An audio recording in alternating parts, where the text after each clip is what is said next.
Дөньядагы катмарлы хәлләргә карамастан, районыбызда чисталык көннәре узган атнада да дәвам итте. Бер атналык карантинга китер алдыннан илешлеләр тирә-як мөхитне тәртипкә китерергә ашыкты. Шуның өчен дә өмәләр зур активлык белән үтте. Районның һәрбер почмагында, һәр җирлектә тазарту, матурлау эшләре башкарылды. Ырсай белән Дөмәй арасындагы урман полосасында күмәк эш кайнады. Монда Ырсай урта мәктәбе коллективы корган ботакларны, чүп-чарны җыеп, посадканы тәртипкә китерде. Эшкә чыктык, көн матур. Эшләсе килеп тора.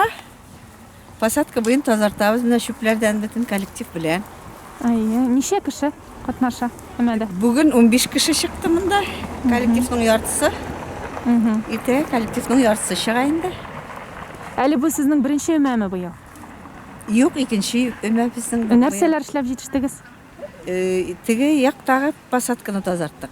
Илеш коррекцион мәктәп-интернат хезмәткәрләре дә экологик тазарту эшенә үз өлешен кертте.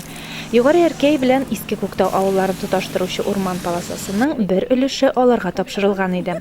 Шул ук юнәлеш буйлап үзләренә йөкләтелгән участокларда Талгат Рахманов исемендәге мәктәптән Гүзәл затлар һәм Илеш юл ремонт төзелеш идарәсенең тырыш егетләре дә чисталык өчен көрәш алып барды.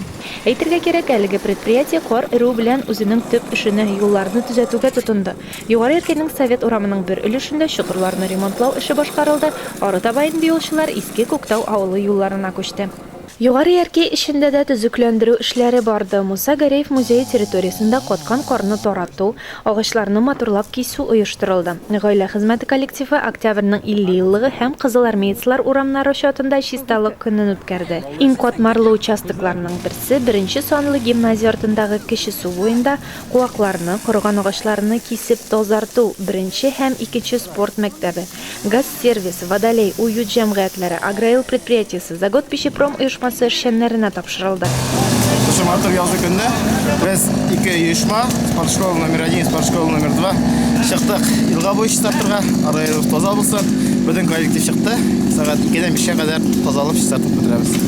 Безнең участок булып бирелде.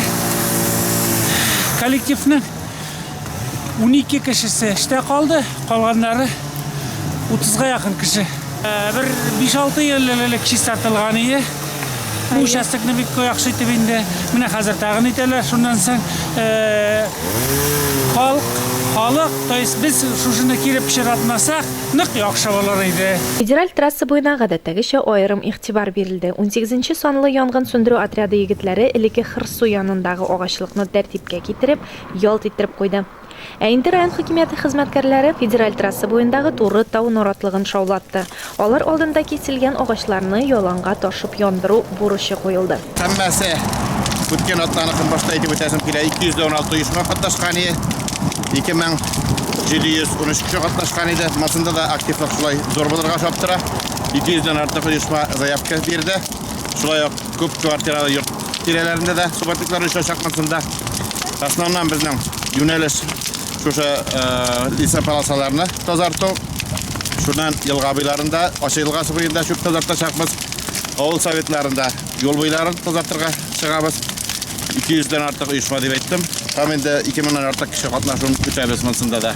Әлегә инде экологик өмәләр әлбәттә тукталып тора. Иминлегебез бүгенге көннәрдә өйләребездә калудан, кешеләр белән контактка кермәүдән тора. Сакланыйк һәм сау-сәламәт булыйк. Алина Хазимуллина, Илеш телерадиокомпаниясе.